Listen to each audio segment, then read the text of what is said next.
qui fait qu'un matin, il y a des personnes qui se lèvent et qui se disent « ça y est, aujourd'hui, je me lance, je crée ma société ». Qu'est-ce qui fait que il y a des gens qui ne franchissent jamais le cap et que d'autres, par contre, vont créer 1, 2, 3, 4 entreprises, voire même plus parfois.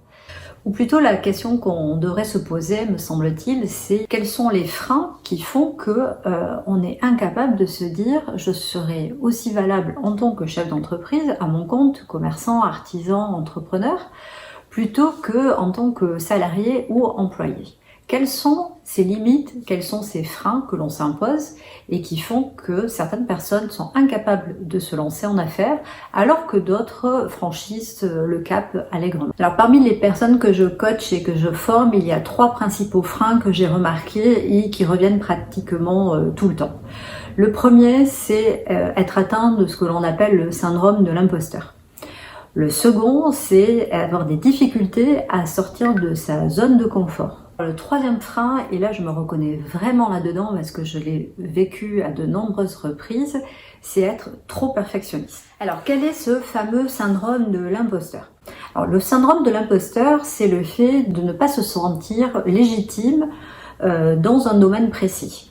Donc ça va être par exemple un fiscaliste qui va se dire non, je peux pas donner de conseils en fiscalité parce que je ne suis pas assez compétent. Ou alors une personne qui va proposer des massages et qui va dire oh ben non, là je suis pas assez bonne et pas assez experte en massothérapie pour proposer des massages et facturer ce service-là. Et puis on peut répéter ce sentiment et ces exemples à l'infini dans tous les corps de métier parce qu'à un moment donné, on peut penser de soi que l'on n'est pas assez compétent, que l'on n'est pas assez expert pour pouvoir facturer et vendre. Le deuxième frein dont je vous ai parlé tout à l'heure, c'était sortir de sa zone de confort. Alors qu'est-ce que c'est la zone de confort? Je vous mettrai le lien avec une petite vidéo qui explique très bien dans le descriptif de ma chaîne. La zone de confort, c'est l'endroit où vous êtes, c'est l'endroit où vous vous trouvez actuellement. Ça peut être aussi une zone qui est très inconfortable, c'est-à-dire vous êtes dans un métier qui ne vous plaît pas, dans lequel vous pouvez être même harcelé. J'ai des commentaires de personnes qui me disent « je vivais un véritable harcèlement dans mon entreprise et je n'en pouvais plus ». Sauf que d'un certain côté, ça avait un côté confortable, c'est-à-dire qu'on n'a pas envie forcément de sortir de là parce que l'on est habitué, on a nos marques, on a une routine qui s'est instaurée et briser cette routine, ça fait peur.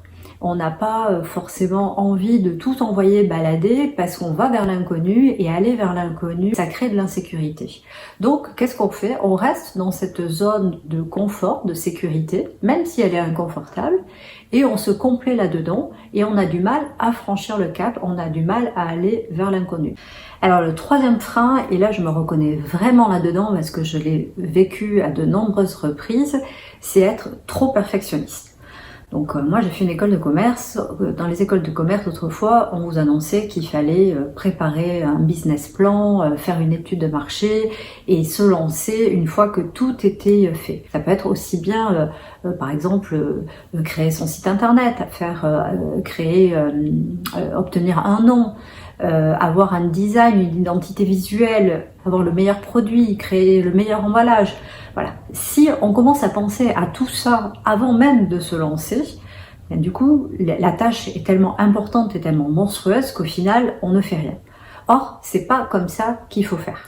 Alors, est-ce que vous aussi, vous vous reconnaissez dans ces 3 freins? Est-ce que vous aussi, vous avez vécu un peu ces pensées limitantes qui font que vous ne vous êtes jamais lancé et que vous n'avez pas encore franchi le cap? Moi, personnellement, ça a été mon cas. J'ai été très perfectionniste et j'ai eu le syndrome de l'imposteur. Ça serait sympa que vous me disiez un petit peu votre propre expérience et que vous partagiez avec moi vos pensées limitantes. Dans les prochaines vidéos, je vous dirai comment faire pour lutter contre ces pensées limitantes et comment arriver à les dépasser pour pouvoir franchir le cap et pour se lancer. Vous pouvez très bien créer une entreprise à moindre risque, à moindre coût et vivre vraiment la vie d'entrepreneur avec ses bons côtés et ses moins bons côtés, parce que tout n'est pas toujours rose évidemment. Voilà, j'espère que cette vidéo vous a plu. N'hésitez pas à commenter, à mettre un j'aime, à me suivre sur ma chaîne YouTube et aller voir les vidéos et les conseils que je donne qui vous permettront peut-être de franchir le cap.